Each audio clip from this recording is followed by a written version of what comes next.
Welcome to the Platform to Perform podcast, the podcast for athletes, coaches, and anyone looking to perform at their highest level.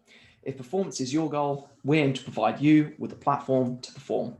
I'm your host as always, Todd Davidson, and on episode 34 of the Platform to Perform podcast, I'm thrilled to introduce Lee Taft. How are you doing today, Lee? I'm awesome, Todd. How are you? Thank you. First of all, thank you for inviting me to be on your show.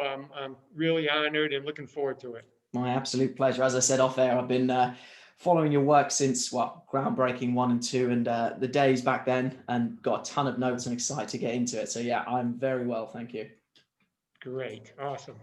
The first question I ask all guests, inspired by Simon Sinek's book, Start With Why, is why do you do what you do, Lee? Great question. Great question. And thank you for asking that, because it gives me a chance to share what I think a lot of people miss is, I have always understood we as adults have to make a living. We got to provide for our family. So we do things that can obviously afford us to make an income so that we can provide for our family. But I think one thing that I was taught a long time ago by my parents, my dad in particular, who was in education for 44 years, and my brothers and my sisters were teachers as well, is you have to be able to give back. And that always mattered to me. And the things that I do now, after being in this profession for over 3 decades, still stems from giving back. And that's important to me. And I think anytime I've started a new program or a new idea or a new project, and I couldn't connect how I was giving back to the greater good of it, it stalled out on me and ended up not working. And so it always stayed true to me that if I'm not giving back in some way, and if I'm not being, a servant leader in a way where I can help other people, it just automatically, organically dies out on me, because it just isn't who I am. And so I honestly think the reason I coach and the reason I teach and I'm around coaches like yourself and athletes and adults who want to be fit is because it's an opportunity to give back and to do something of that. So that's always been my why, that opportunity to give back and to be a part of something bigger. Yeah, I love that. I mean, I can't remember where I heard it from. I think it was a Dan John book, but he talks about people and their work, and he's like, some people do what they do for a job, some people view it like that, some people view it as a career, and other people view it as a calling, and just that passion to help people regardless of what that looks like on a day-to-day basis. Exactly. So true. And when it comes to your philosophy, if you feel like you have one, what is your philosophy, and does that change when you're working with, say, a group of coaches versus when you're teaching children? Yeah, it does. Obviously, the one common denominator is success, and success has many different faces, right? So if I'm working with a workshop setting, I'm dealing with other professional coaches. It's about giving them information that will allow them to be successful when they leave that workshop. Well, that's my goal when I'm teaching young athletes or older athletes. Same thing. I want them to gain success, but how I go about that is different. I want my young athletes and experienced athletes that I work with, I want them to learn how to move very organically. I want them to learn how to move without having to put too much thought into it, only when I need them to. In other words, I need them to become a very reactive athlete, which is going to serve them better when they actually play. But when I'm dealing with my coaches, I need them to know, just like the question you asked me to open up is why. I need them to know why. So I need them to understand, this is why I don't say a lot to my kids when they fail.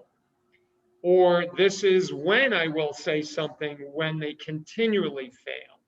Or this is why when they do 5 things correct, and then on the 6th one, they do it wrong. I never say anything about that wrong attempt or that poor attempt. But if they do 5 things wrong or incorrectly and 1 right, then I'll interject. So I need the coaches to understand the reasoning behind that so that they can take that philosophy or that methodology of teaching and implement it as well. So there's a definite difference, but what brings them both together, Todd, is we have to set people up for success. And sometimes you set them up for success by getting out of their way. Yeah, and that's something I want to explore a little bit deeper, because when I was looking through the copious notes I've made on your stuff, a couple of quotes that have sprung out to me that I really like. The athletes have to show me that they're doing something wrong before I break it down. And in relation to you teaching the hip turn, you said, I teach it, but I really don't. I introduce it, and then I let the kids go. Where did this come from, for example, the education background for your family? Is it something that you've come to perhaps reflecting on getting too involved? Where does that approach come from? Yeah, Todd, I made all the mistakes, right? I made them all. When I was a young coach, back when I first started out in the 80s and started coaching, I was given a license to teach and a license to coach. So I thought I had to do it all the time. And over time, I realized I was making something that has an innate quality. I was making it very difficult for the athletes because I was interjecting on something that didn't need my comments. What the athletes needed is they needed more repetitions. They just needed unencumbered repetitions, which mean I needed to get out of their way. I needed to allow them to fail a little bit. I needed them to have a little bit of guided discovery. In other words, rather than me telling them exactly what they did wrong and exactly what to do to fix it, all I had to do was say sometimes, think about this. Or how about a little bit harder? Or how about moving to your left a little bit? Just things that made them have to take the problem solving action and I just directed them a little bit to the right or a little bit to the left, but I didn't give them an answer. Much like with my 3 children who learned to ride a bike. I didn't teach them how to ride a bike. All I did was expose them to the environment and the task of riding a bike, and then I let them go. And their body figured it out. So that's pretty much the way that I approach teaching and coaching, but I had to learn that. I realized the more I talked, the more I got in the way of learning. And on that subject, I don't really want to get into a yes-no debate about closed or open drills, but what I do want to explore a little bit is you mentioned about maybe saying 1, possibly 2 things to athletes to help them out. How do you bridge the gap between something that is completely closed versus the chaotic nature of sport? Because I find as coaches, we're very good at maybe designing a game. I feel like we're very good at, this is the technical model in a closed drill, but there's an awful lot of space in between. Yeah, definitely. So it always stems from the vision, the goal. So if I am taking an athlete that is going to learn how to do the pole vault, I can't give them too much freedom because the pole vault has inherent risks, dangers, but it also is a very highly skilled and challenging event. Okay, so, but if I had to teach an athlete how to dribble a soccer ball, I can demonstrate 1 time or 2 times and say, go. And now I can allow them to fail all they want. Chances of them getting hurt, learning how to dribble a soccer ball are really low. So I have the ability to put them in an environment that can be open or closed. So I could set up a series of, say, 8 cones in a row and say, I want you to dribble, weaving in and out through these, going to the left first, to the right. So that's a very closed format. I can have that athlete learn a ton from that environment because they can learn how much touch to put on the ball, what part of their foot can project the ball back through the cones, how much speed to put on the ball, how tall they should be standing or low, or how much they have to reach outside their center of mass to be able to balance and still control the ball. Or I could have them in an open field with a partner and say, your job is to get to the other side of the field while a partner is marking you. That's an open skill now. That's a much different selection of options that they have and choices. Both of them serve a great purpose. One will solve a problem sooner. The other will solve problems a little bit more ugly, but will be more advantageous when that player goes to actually play. So it's being able to say, well, no, I don't care about playing right now. I just want them to feel what it's like to kick the ball correctly. So I'm probably going to go more closed. If I want to go like, no, I just want them to solve problems the whole time, then I would go more open, and I'll deal with the consequences of that as we go along. And how, this is something I've not really planned, but it has popped into my head, especially when I'm teaching. How important in that sort of guided discovery phase do you think it is for kids to be able to verbalize what they're doing? So in the example you mentioned, I've had it before where I've coached kids who are 11 and 12 who haven't had that background of playing sport. And they might not be able to tell you, for example, why they lowered their center of mass, why they use this part of their foot. But you can tell just by watching them that they're learning. And in PE, in the PE bubble or in my teacher training, we were also told how important it was for the kids to be able to verbalize it, even if you could see that they could do it, but they can't necessarily tell you why they're doing it. To what extent do you think that's important? Or do you think we're sort of getting obsessed with demonstrating learning despite the fact we can see it taking place? Yeah. Again, I think it comes back to the goal, the goal that you have, the standard you've set for your lesson or for your curriculum. As a teacher, when we would physically test the students, like on their ability to retain knowledge, then it becomes important that they can verbalize their experience.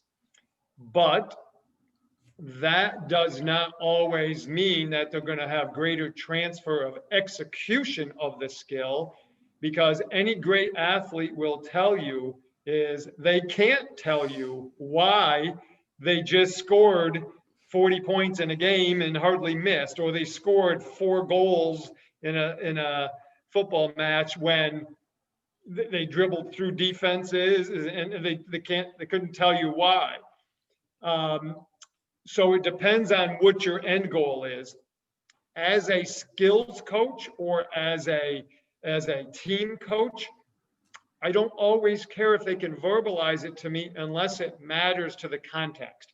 So if we're running a particular type of defense and I need that player to understand why they have to retreat back when the ball is on the opposite side to be in better position, they need to be able to tell me that.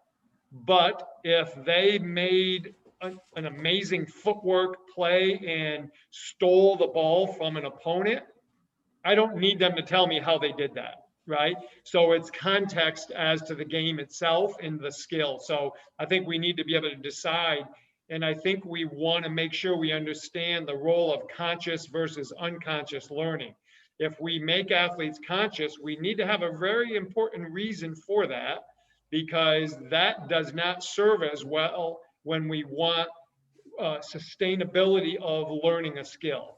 Okay, sometimes it needs to be very unconscious. It just needs to be patterned because they've done it, but not necessarily consciously know why they did it. It just has to be a reaction to the environment. Yeah, you've absolutely nailed that. And for me, it touches along a lot of things when people say, oh, what's the difference in teaching and coaching? And sometimes I struggle to answer that, but that was perfect. I like that a lot. Great. And that also touches on another thing in terms of a lot of the skills you teach.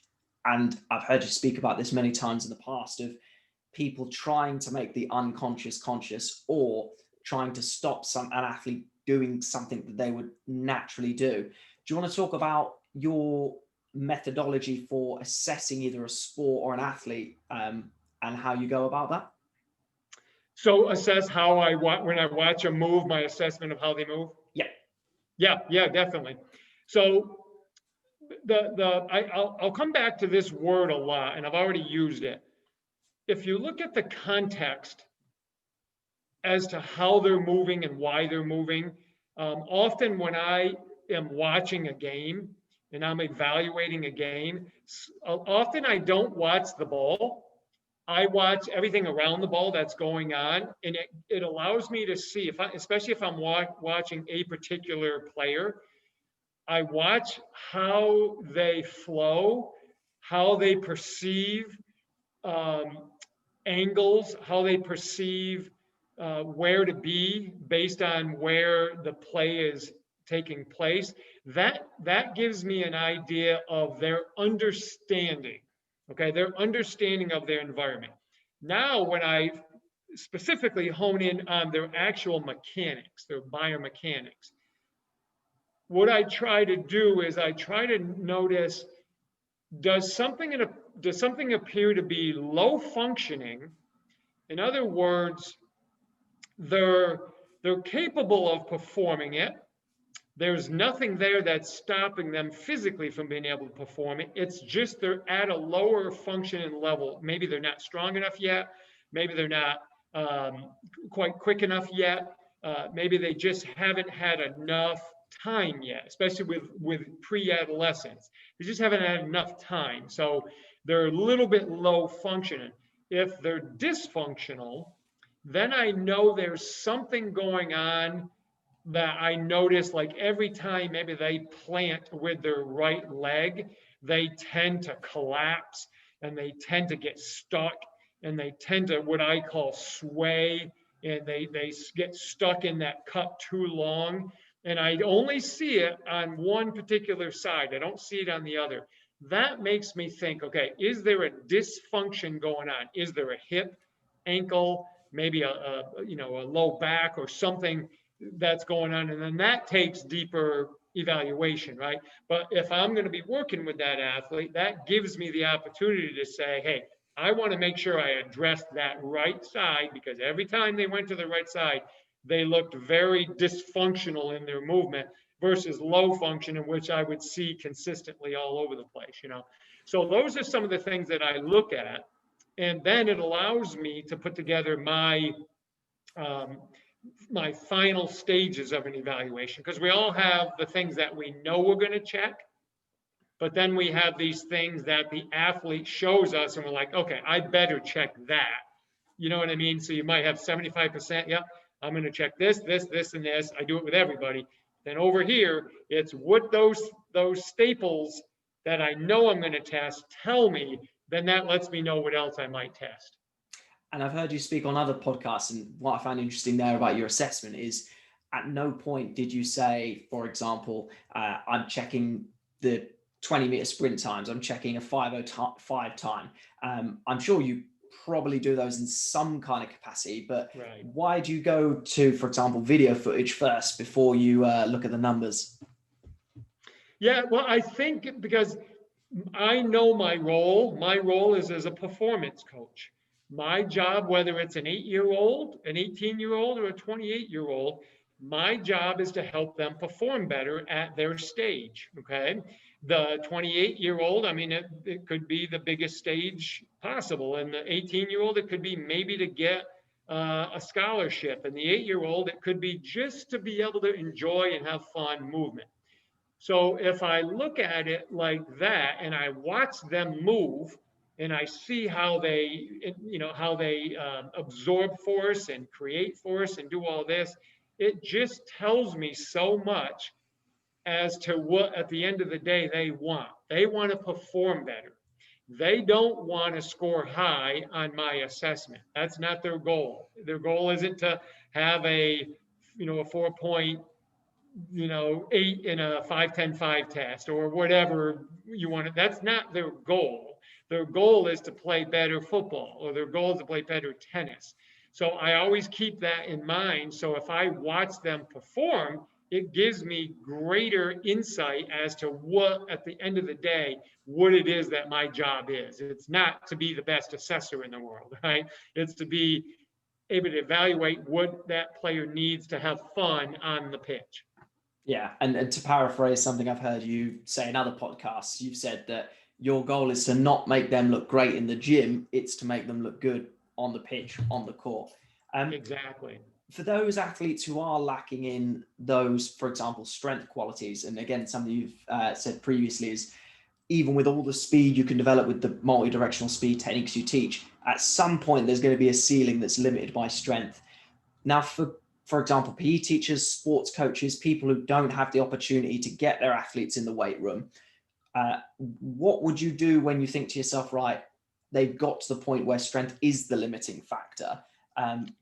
Do you just accept that there's not much you can change about it? Do you start, I don't know, integrating plyometrics and bodyweight strength stuff? How do you go about that? Yeah, actually, just what you finished with. So we know that some of the greatest athletes in the world are not the strongest athletes in the world, but they have relative strength. So in order for a particular soccer player or cricket player or swimmer or whatever to perform, they have developed enough strength to be able to be good at performing that skill. But what happens is, to advance a little bit more and to reduce the potential for injury, they need to have a muscular system and a central nervous system that can communicate well together to be able to support the body better, to stabilize joints better, to absorb force quickly and then get rid of that force really quick. So we can do that, like you just said. We can do body weight, and I'll talk about body weight in a second. We can do plyometrics or various forms of jump training. We can do those things.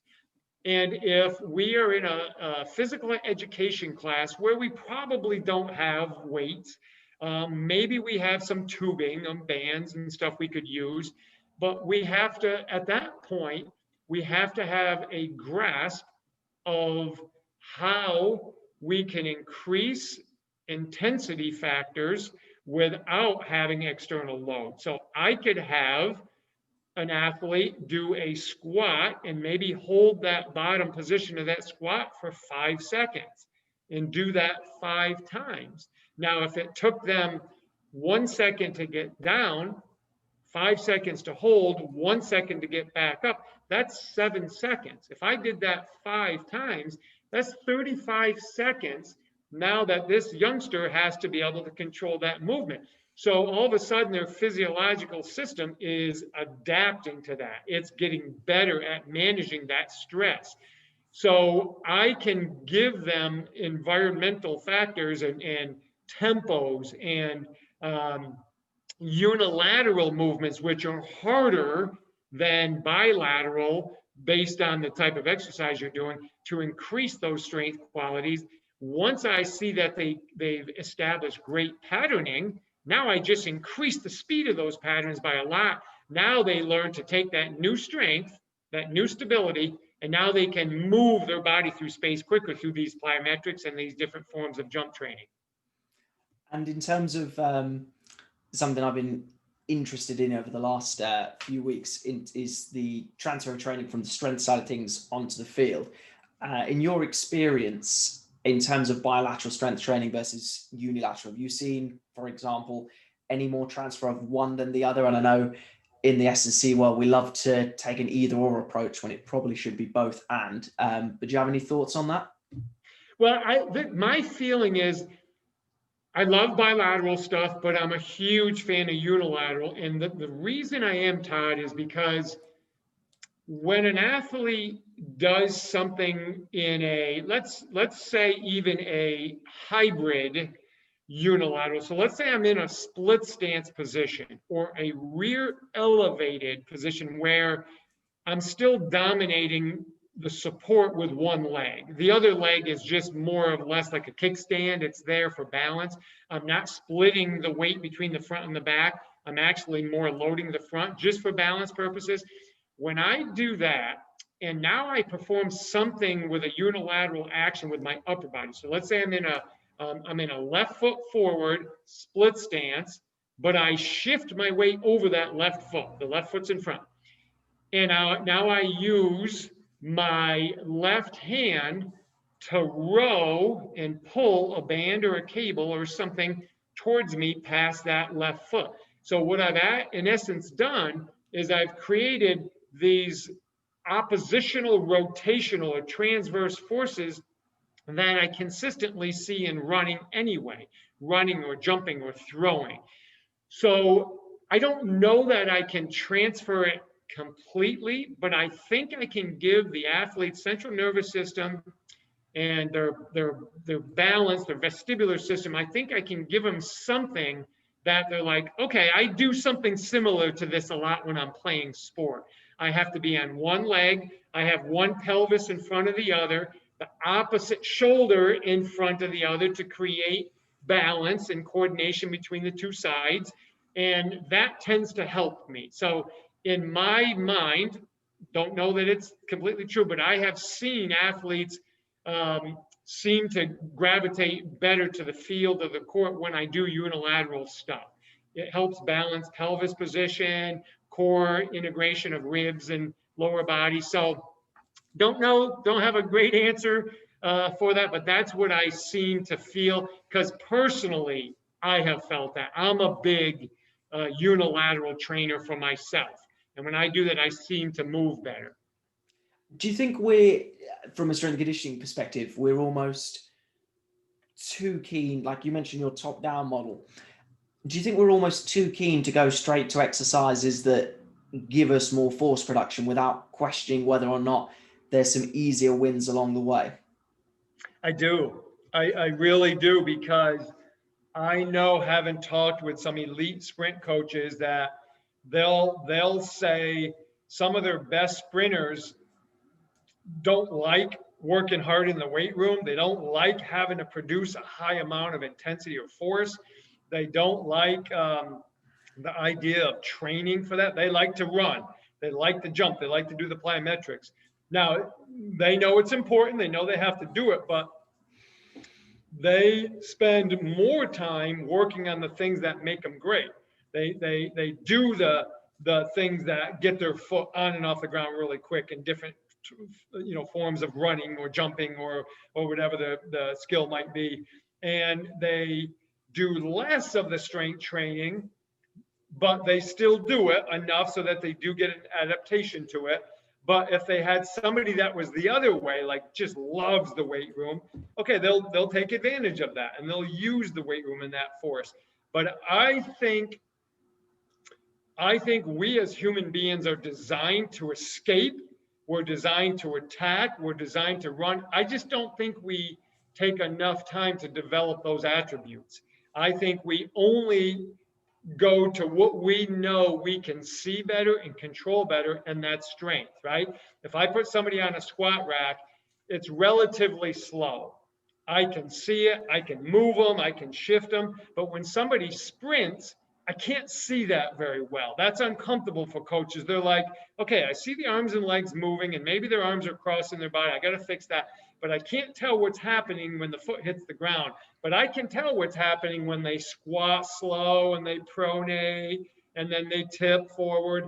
So we go to what we're more comfortable at. But I think we have to respect the body better by saying, we are designed to move. We're designed to move quick. Not everybody has the genetics to be as quick as one another, but that doesn't mean we don't have that ability to be able to still move quickly. And I think that's what we have to build a lot of our foundation around. And with your programming that does include work in the gym, do you still take the top-down approach into the gym in the sense of, for example, if you're on court, you'll watch them on court, decide where the limiting factor is, work with them on court. And then, as you mentioned there, will you almost leave strength stuff until, I suppose, the last thing you will try and fix, assuming you've ticked everything else? Would that be fair to say? Yeah, I think it depends. I think I'll give you a kind of an example. Like when I do my my training session, rarely do I do strength first. Now I have, but I'm going to train athletic qualities of movement first. I'm going to train mobility, stability, movement, reaction time, force production, all with the body moving on the ground in agility and controlling rotational patterns, things like that. Then I try to tie that together by bolstering them with strength at the end. Now, if I know my training session is going to be a very fatiguing one, I'll do strength first because I want to make sure if I'm going to do strength, I'll get the quality of that strength in. But typically, if I'm just doing speed and reaction and change of direction, stuff like that, I'll do that stuff first because that's the one area that I want the central nervous system to grab onto mostly. We can control them in the weight room, okay? Other than like if I'm doing like a snatch, something that's pretty violent, pretty quick, and they have to have really, really good timing and coordination. But other movements, I can control them. I can change that. But rarely do I train speed slow, but I can train strength slow. Yeah, that makes a lot of sense. And in terms of training speed and deceleration qualities, I've heard you mention on other podcasts that you feel like deceleration lends itself more to the weight room than, say, acceleration or change of direction. Could you just elaborate on that for me, please? Yeah. So if we look at how we typically train deceleration, is we normally train it as stopping.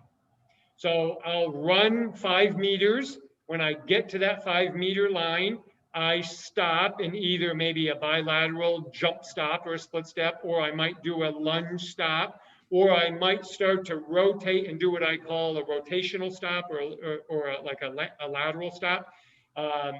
Or I could stop in any hybrid of those.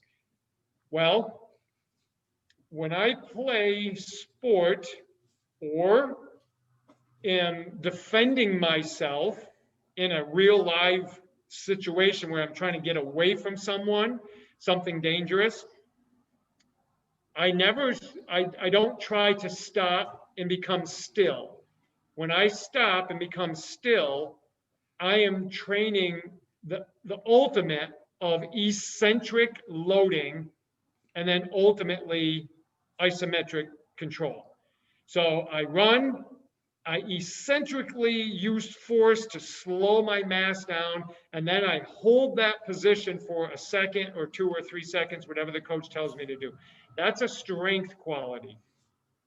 But when I play sport, rarely do I just stop. I'm typically decelerating to change direction, and that is a quality that needs to be trained more on the speed side of things. But I can take that eccentric loading of deceleration training, and I can train a large part of that in the weight room. The part that I need to train in the agility arena or the change of direction arena, is the fact that I have to control my upper body mass and momentum. So that's where there's a big strength portion of it. But the part that makes it kind of in the agility area is as I'm moving forward and I got to stop my movement, that's where we see that more in the agility. We don't see that so much in the weight room where my upper body mass gets moving and I have to stop it. We don't typically see that because we're not usually moving at those speeds. So that's why I look at deceleration training as it has a very large carryover from what I can do in the weight room, as we're multi-directional change of direction, and re-acceleration has a lot to do with the elastic qualities that I'm going to get out on the pitch, on the court, on the track, or ice if I'm a hockey player. So yeah, that's the difference. That's the line I draw.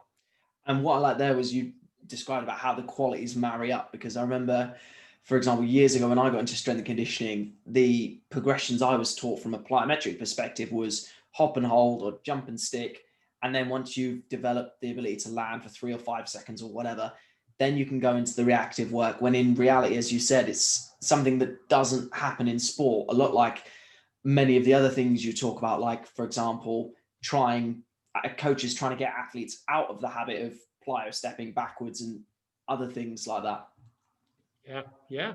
Well, this is a discussion I have consistently, and Todd, I've had this talk for 30 years. It's funny how a coach will say, when I teach an athlete, let's say, to do a lateral leap, like an ice skater, and stick and hold balance, they're saying, well, I'm trying to give them a foundation so that they can be quicker. I'm like, well, if we look at what makes them quick, it isn't the ability to sustain and hold a position for very long. It's the ability to get out of that position. So if you want to build a stronger muscle, a stronger tendon, well, let's get them in the weight room. Let's do some things in the weight room. But if we want to build a resilient, somewhat compliant, but very reactive tissue, we have to train that from the get-go. And that doesn't mean it can't be low level, safe, and progressional. I can teach a 7-year-old how to jump rope, and you can't tell me jump roping is dangerous unless you get a rope that hits them in the head or something like that. Otherwise, I can start building the qualities so they learn how to return energy quickly. And I can start doing that. And not only at that level am I giving them the ability to return this energy, which we could start to say it's reactive or plyometric in a sense, but because they're low level athletes, it's actually building some strength qualities. It's giving their tissues the ability to build some density and some tensile strength. And even some of them, it'll start to build a little bit more strength quality, like a strength, because that's how they're getting it. As where if I took a professional boxer and tried to use jump roping as strength training, well, it's probably not going to happen, right? So I think if we look at it that way, we can start to say, well, I can be over here and give a foundation of strength, but I can also be over here and give a foundation of resiliency. Those two mix. The problem is when I say I'm going to go right to high level plyometrics with this new athlete, and I'm going to skip all these steps, that's when we get a bad name, right? And all we have to do is let's just be smart. There's progressions, but that doesn't mean I have to do this thing first, the strength training, before I can even start doing some bounce. I can build bounce right off. There's no reason you can't. That's what kids do at recess, right? Absolutely. And it's one of the questions I noticed I jotted down earlier was, for example, where my thinking's moved on from your work is a few years ago, if you said, right, I don't know, you've got 45 minutes or whatever with an athlete, you can do whatever you want. What would you do with them? Back then, I'd be like, right, let's get them stronger because we know we'll have quick wins and everything else. Whereas now I'm like, right, let's teach them to move, and then we'll tap out on that, because I'd rather have someone who can move well on the court and then know all I've got to do is get them stronger than to have someone who's really strong but can't move. Yeah. And you're feeding their ego, right? Because most athletes, you're going to find, and I know you know this, you're going to find some athletes that really buy into the weight room and they like it. They like the way it makes them feel and look, but you're going to have a large percentage are just doing it because that's part of the program and they have to do it. And then you're going to have that other percent that don't like it at all. But all of them like to play their sport.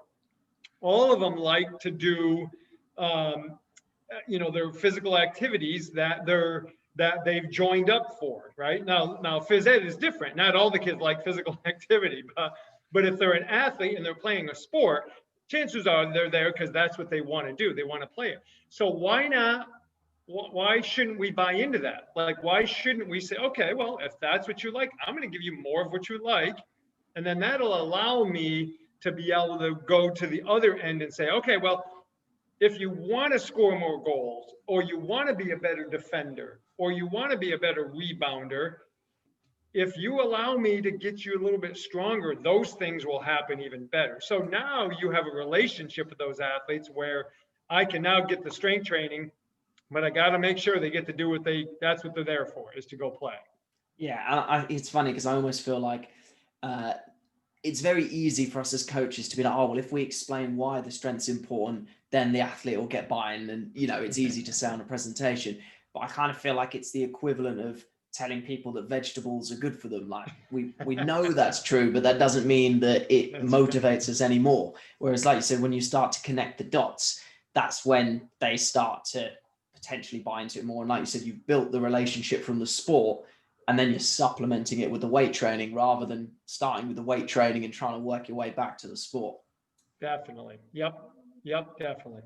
And in terms of, so you've mentioned, or you've kind of alluded to your tier approach, which I've heard you speak about. But for those who haven't come across your 3-tiered system, and people in the UK are probably bored to death of talking about tiers with how we're handling COVID. But if you could just explain how that works for you in terms of coaching multi-directional speed. Yeah. So the reactive tier system I developed a long time ago because I was trying to get coaches to understand that if you can get your athletes to be more engaged in the process, you can get better results with them from the beginning. So, for example, let me explain the different tiers first, and then I'll go into why. So, a tier 1 is basically a reactive exercise. Could be chasing someone or chasing a ball or running through a line. They know exactly where they're going to go. So we could use track as an example. A 100-meter sprinter knows where they're going to go. They just don't know when, not until the gun goes off. So I use that as an advantage. I'll put my athletes, after they've warmed up, I put them in a tier 1, and I'll say, hey, I want you to either run or shuffle or back up, whatever, on my command, but you're only going this far. Once you're there, it's done. We'll start again. A tier 2 still has the same concept where once they go to that destination, they're done. The only difference is now is they don't know where they're going to go. They still don't know when. They just don't. So an example using track again is I could put the athlete at the 50-meter mark and say, okay, you're going to race to the finish line or to the start. You don't know which one. So when I say go, take off and go whatever one I point to. Or I could make it even more reactive and say, okay, Todd is the leader. Everybody else in the different lanes, you have to go wherever Todd goes. So when he takes off, if he goes to the finish line, you try to beat him. If he turns and runs back towards the start line, you got to catch him there. Okay, so that's a tier 2, because once you're done, you're done. Now, a tier 3 is when we can start to introduce change of direction, or that deceleration word we used. So now the athlete doesn't know when, they don't know where, but there could be multiple change of direction. So it could be, let's use that same example again. We're at the 50-yard line and we're all facing Todd, and Todd takes off and goes towards the finish line, but then he changes direction and goes towards the start, and then he changes direction. We have to continually stay with you. We could call that a mirror drill, right? So now I have a tool that I can take an athlete that maybe is playing basketball and they're struggling gaining maybe their first 3 steps of the shuffle, defensive lateral movement. They're struggling with that. They're not struggling necessarily with change of direction. They're pretty quick. They're just not getting up to speed fast enough. So now I can say, well, let's go ahead and work on a tier 1. And when I say go, give you a command, I want you to shuffle as fast as you can 3 times. So now I have a system that I can break down the skills. I can train them reactively. And the reactive nature, what that does is that gets the athlete in state.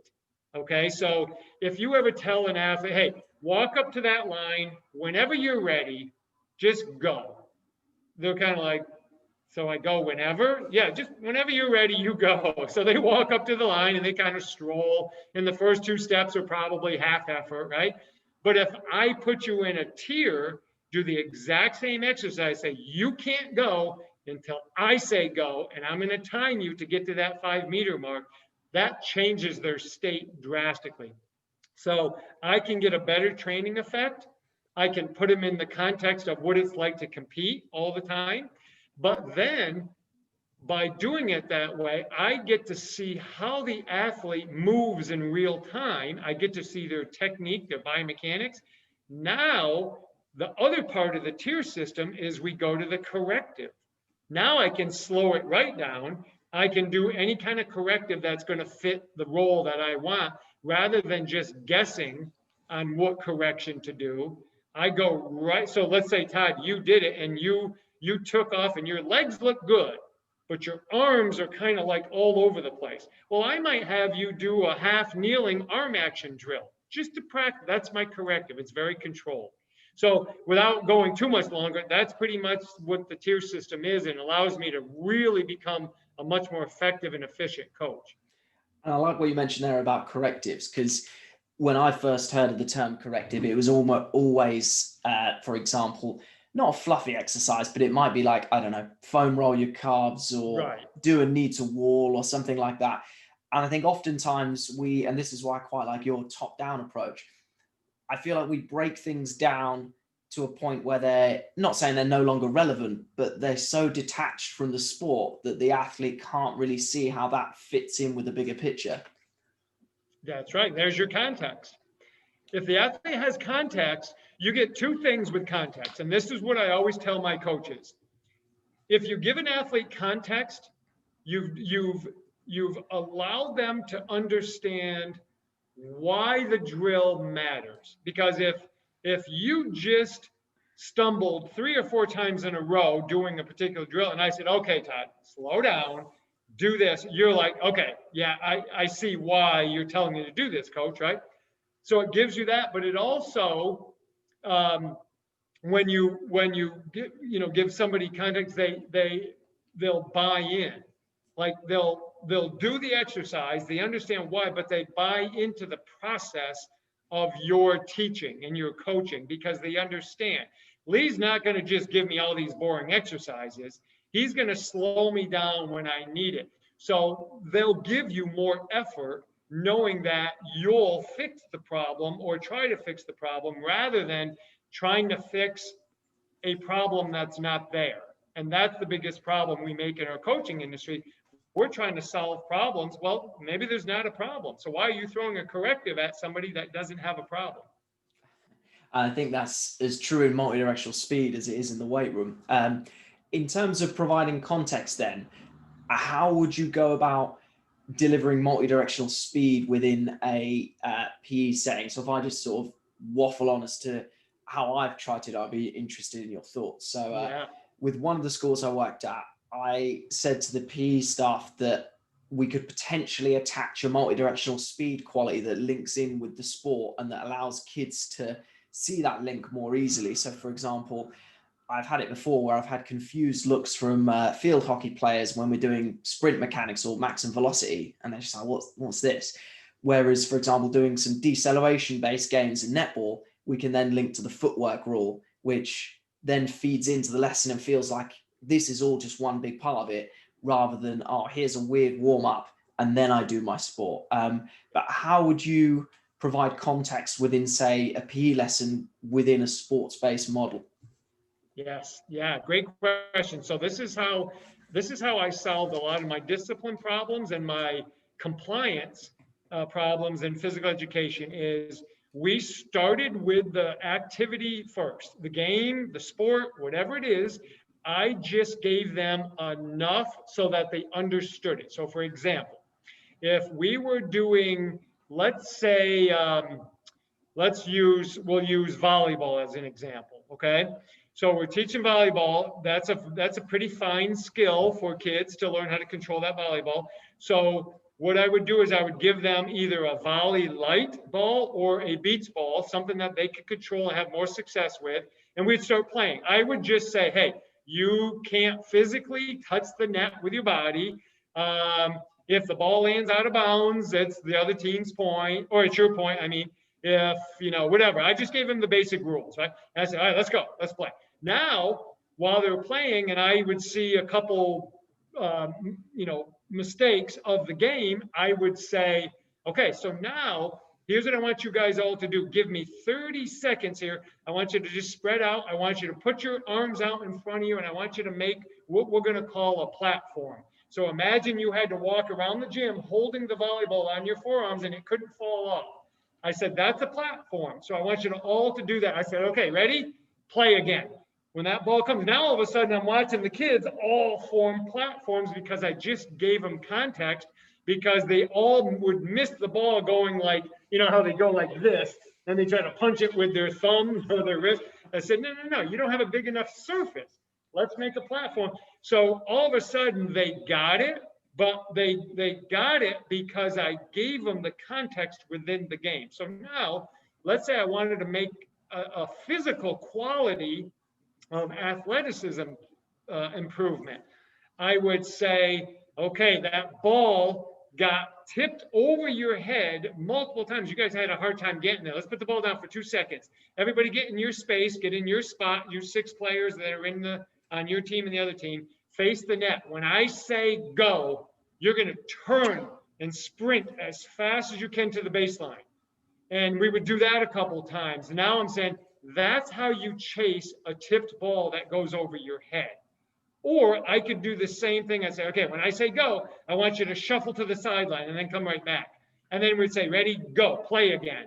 And now all of a sudden they get it. They're like, okay, well, that's why I have to move laterally or back. So I rarely would go over 90 seconds with any instruction, with any drill. I'd get them right back in it. That doesn't mean I won't come back to it and do it again. So I could do, 4 to 5 times of 30 seconds, 40 seconds, 50 seconds, 90 seconds, but never in a row. I let them play because I'm giving them what they want, but I'm also giving them what they need. And I can do that by never making it about the skills. I make it about the game. And then the kids start to look at the skills as well. If I want to get better, I have to know the skills, and they know I'm never going to make them just do the boring skill work. Now, that might look a little bit different in a practice. Like if you're an actual volleyball player on my varsity team, okay, that might look a little different. But in phys ed, no way. I have to keep engagement, and that's how I would do it. I mean, you just absolutely knocked it out of the park for me, because a couple of things that I've been thinking of, and I even put this on my Twitter the other day, is, and I've had this before, when kids say, oh, can we just play a game? And in my mind, I think that shows me I've done something wrong, because I don't see PE the same way I see maths and English. Like you'd never, for example, have a kid saying, oh, can we do Pythagoras? Can we read Shakespeare, if they can't add up, subtract, and write basic sentences? Whereas I do think in PE, kids want to play the game. So I'm not just saying roll the ball out, split into 2 teams, and that's all you do, but you do need to give them context, and you do need to almost that whole method. And what I liked about what you said there is I've seen a lot of things, and we spoke about this off air, where from a strength and conditioning coach perspective, it's very easy to naively come into PE and be like, oh, I've got these multi-directional games. But like you said, it takes 90 seconds to explain and it finishes within 10 seconds. And it's very stop-start. And like you said, anyone who's taught PE to kids who aren't the most sporty, you're just asking for behavior issues. But that's, I'm definitely going to steal the volleyball one. Definitely going to steal that. Well, you had mentioned as an example, field hockey. So like when we used to do, whether it was broom ball, field hockey, whatever we were doing like that, the way that we would do like any kind of speed work or sprint work is I would take the ball, they would have their stick, and I would stand in between them. So the first 2 people, I would have a whole bunch of field hockey balls. And so the first 2, I would roll it out in front, and they had to sprint to it. First one to get it, they would win that race, and then he'd come back, and while they're coming back, the next one's going, and then the next one. So I'm getting them to sprint. Now, if I notice a lot of them didn't like to lift their knees when they'd run, I would take cones. So if my water bottle is a cone, I would lay it on its side so it's only maybe 3 to 4 inches high. Now they had to run over the cones. Now I immediately am making them lift their knees without telling them to lift their knees. They just know they have to do it. So that's how I would do things. I would look at the problem I'm seeing. I would come up with a solution without telling them, but their body naturally did it. Yeah, and this kind of circles back to what we mentioned before. It's highly unlikely that for example, in that one you've just mentioned, it's highly unlikely when you're sprinting as fast as possible that you're all consciously aware that you've lifted your knees higher, but you have got a better movement solution. When it comes to, because you mentioned the hockey example, I remember a few years ago I was out in Germany coaching or doing the physical conditioning for a lacrosse team, and they said to me about, with the conditioning, whether they should do it stick in hand, stick out of hand. And I noticed a lot of them would do what you mentioned earlier, where the arms come across their body. And for the sake of that pre-season drill, I said, right, I want maximum intensity because the adaptation I want is from a conditioning perspective. But they were all saying, oh, we want to use the stick for, well, we're used to having the stick in our hand. Where do you sit on that kind of spectrum for deciding whether you use the implement or whether you leave the implement? And does it change if, for example, you're working with, say, I don't know, 12-year-olds versus professional lacrosse players, tennis players, hockey players, etc.? Yeah, I'm glad you mentioned that last part, because it does change, because my job is to teach the ability to run, the ability to sprint, the mechanical part of it. I can teach that, and knowing that once they go back to their sport, the sport is going to absorb the pattern, right? It's going to absorb how they run holding a stick, a racket, a bat, whatever sport you're playing, in your hand. You don't have to work with them to necessarily do that unless they're younger and they're learning. So if I work with tennis players, we talk about, you can't have the racket head flailing forward and back. You have to almost like tuck it back in. Otherwise, the lever gets too long and it'll throw you off. You don't have to show Roger Federer that. You don't have to have him. He can work on just sprinting and running, because the sport will absorb how he's going to run with the racket anyway. That, without us even saying anything, it naturally will come. But if it's, let's say, lacrosse, where we're going to have two hands on it at times, then we might need to show them so they understand cradling, or if we're pivoting or doing something like that. But otherwise, I try to teach the ability to move, the ability to run, and then let the sport absorb it on its own. I think that's a better trade-off than always doing it with the racket, because then I can never get their body to reach maximal speed levels that they can. I would rather let me get you at 20 miles an hour without anything. So now with your stick, you might be able to reach 19 miles an hour. But if I train you at 19 miles an hour all the time because you have your stick, I never can get you to 20. So that's my reasoning for not doing it. And it goes back to what you mentioned earlier about the weight room and speed question. Like, there's no point training speed tired, even though you might think, oh, well, it's not going to transfer if I don't hold my stick. So, well, there's bigger things which won't transfer. That's right. Yep. And just a couple of questions, or the last question I have before reaching the outro questions. In terms of the logistics of coaching multidirectional speed stuff to large groups of athletes, so whether it's in a PE setting with mixed ability, or maybe, I don't know, you've got 30 plus athletes in an academy setting, do you have any general rules of thumb for example, minimizing behavioral issues, minimizing athletes running into each other, keeping work to rest ratios and stuff like that? Yeah, that's a great one. And I talk on this a lot, actually. And one of the things that you want to do first and foremost is build an extreme amount of excitement. Make the process seem like something that they should be glad to be a part of, and that you make it fun. If I'm in a phys ed class with 20 to 30 or more, we try to do as much as possible in the early part of the workout, where each child will get on a line. They'll have their own space, they'll get on a line. That's my chance to do things such as line jumps back and forth, stagger their feet back and forth, doing maybe some in-place hip turns, things that every student is involved at the same time. Their energy's high. That way, I've taken away sit down time, I've taken down waiting time at the most important time of the class. At the beginning of the class is when students are most nervous and they're most likely to not want to be out in front of their classmates. But if everybody's doing it together, we get them moving quickly. They start to get the endorphins and all these uh, chemicals and hormones start to rise, and their confidence goes up. Now they're more likely to be fine if they have to run in front of their students, because the hormonal factors help them, right? But if I made them do that right off, they're shy, they don't want to do that. Now, some kids love it, but you can't always play to the kids who love it in phys ed. Sports are different, right?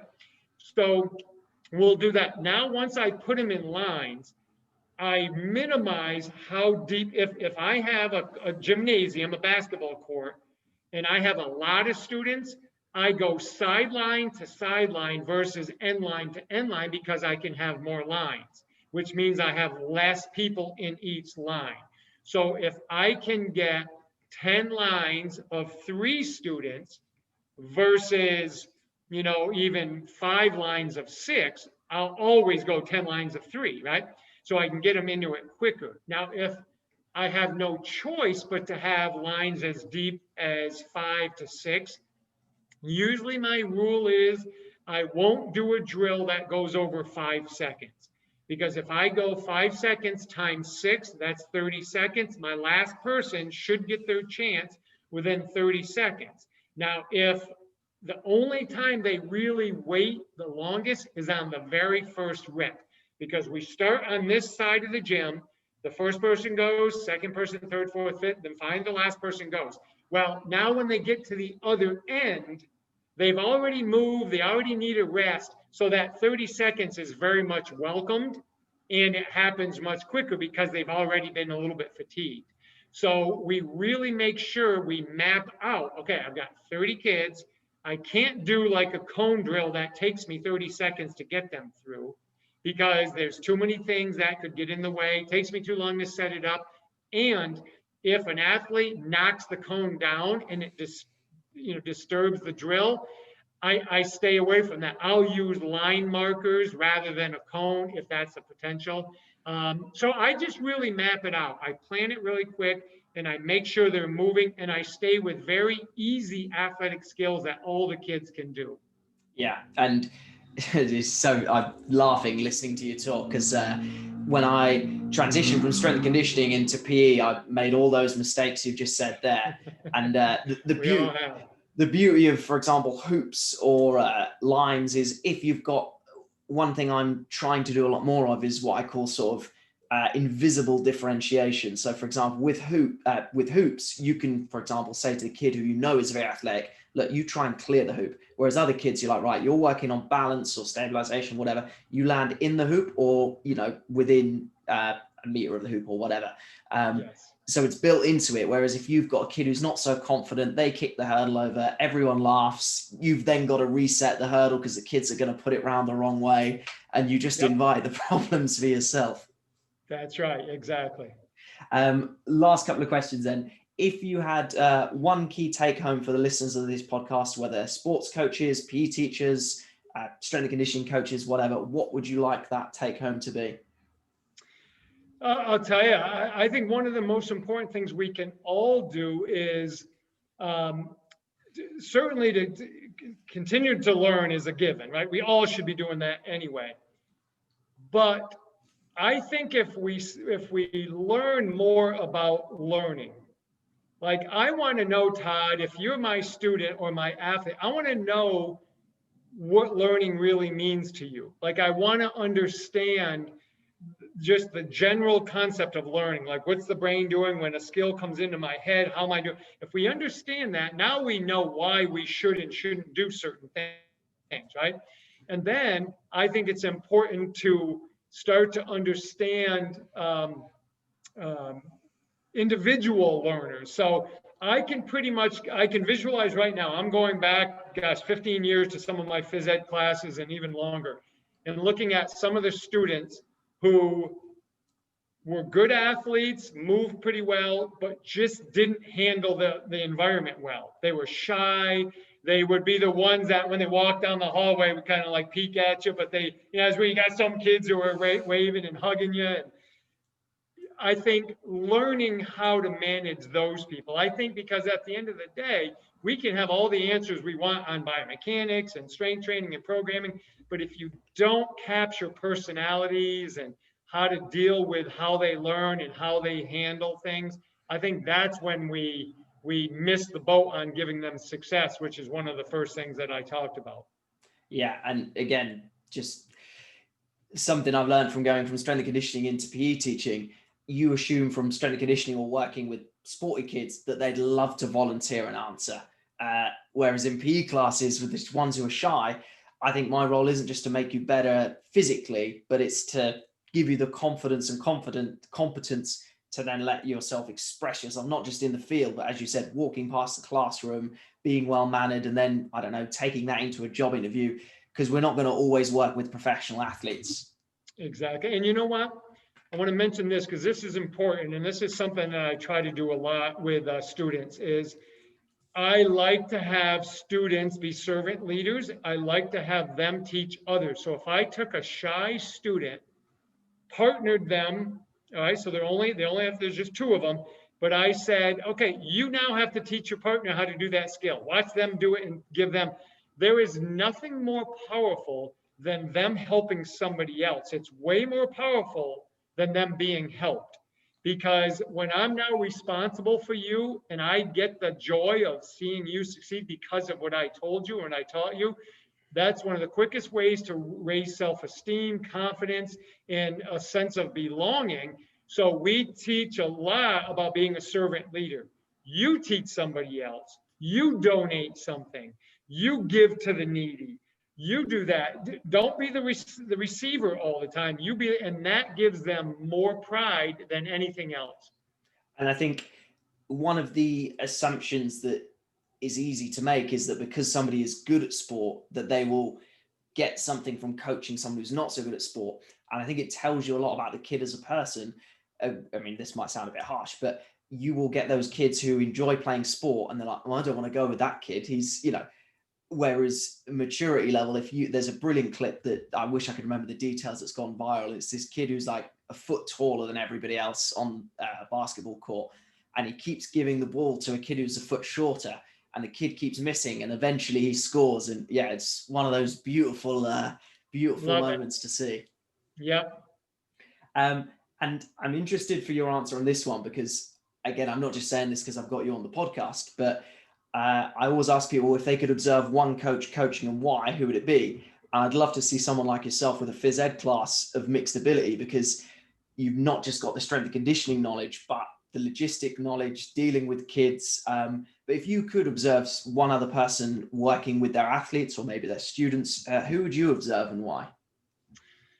Gosh, there's a lot. If I were to say, like in the track and field world, Dan Taft is one who's done it for 47 years or whatever. I love to watch him teach. Bruce Shaq Snyder's another one, very, very good. There's guys and gals, like I would have loved to have seen someone like Dorian Anson, who was one of the most successful soccer coaches in the college level at University of North Carolina, like 20 something national championships or whatever crazy thing it is. I would love, because he has a very neat philosophy.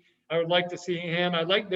There's like some coaches like Bill Belichick in American football, or some of those coaches I would like to see, just because they do things different. They don't do what everybody else does, and a lot of times that's why they're the best at it, because they solve problems differently. So those are some people that I would really like to see. And if you could recommend a resource to people, maybe a book, an app, a podcast, whatever that might be. Oh, yeah. Well, I think some of the top organizations out there, like Exos offers a lot, because they multi-directional speed. They work with all kinds of athletes. I think if you're working in the sports like of baseball, things like Eric Cressy and the stuff that he does, I think is phenomenal, because they have great methods. I think if you go to guys like Greg Rose with TPI, and it's a long-term development model. And I think that's important. A lot of the models that are out there, growth velocity models, with certain countries are doing, Canada and different countries have. Ireland does a good job of that as well. So I think those are some people and some things that I think are really good resources to follow. And I'm a big fan of Carol Dweck. Yep. Carol Dweck is a growth mindset. I think we can have all this skill and all this knowledge and all this, but I think if we understand how to impact athletes, students with a growth mindset, and I think if we learn how to challenge them with that, like every time they say, oh, I can't do that, and we challenge them on that and give them a better way, I think we can impact. So she's a real good one. Another guy with that is Trevor Reagan. His company is called trainugly.com, and that's what it's about. It's about embracing the learning process. So those are some people that I really like. Yeah, again, just Carol Dweck reminds me of a football lesson I was teaching this week, and I put a condition on the high ability pupils who were playing the low ability pupils. And one kid's like, sir, that's not fair. And then another kid was like, no, sir's trying to challenge us. And I said to this student, look, that's the attitude you need. And I'm putting these in place to help you be a better player. And what was ironic is there's such a big disparity between ability levels that if I hadn't put the conditions on, it would have been like no one would have learned anything. That's right. That's right. Exactly. That's great. And finally, how can people reach out to you or check out your work? Thank you for letting me share that. Yeah. So if they go to anything social media wise, like at Lee Taft, they pretty much find me. If they go to leetaft.com, then there's plenty of resources there. But I really encourage people, if you find me on YouTube, just push in Lee Taft or the Speed Guy. Sometimes it's under that. I have tons and tons and tons of free videos that I put out, and I try to share a lot of stuff and try to get conversation going so they can get a lot of stuff there that they could probably use today. Yeah, and in terms of, as I said, in terms of you giving back, I've watched tons of your videos now, very thought-provoking, and certainly may challenge the way I've looked at movement. And the fact that it's free, I've learned a hell of a lot from your free stuff, and even Groundbreaking 1 and 2, I would highly recommend those resources to people as well. I appreciate that. Thank you, Todd. My absolute pleasure. I've taken up plenty of your time today. I'm massively grateful, Lee. So just thank you so much for coming on and sharing your knowledge. Oh, well, thank you for having me. This has been an honor. This was a lot of fun. Thank you. All the best, Lee. Thank you, Todd. Have a great one now.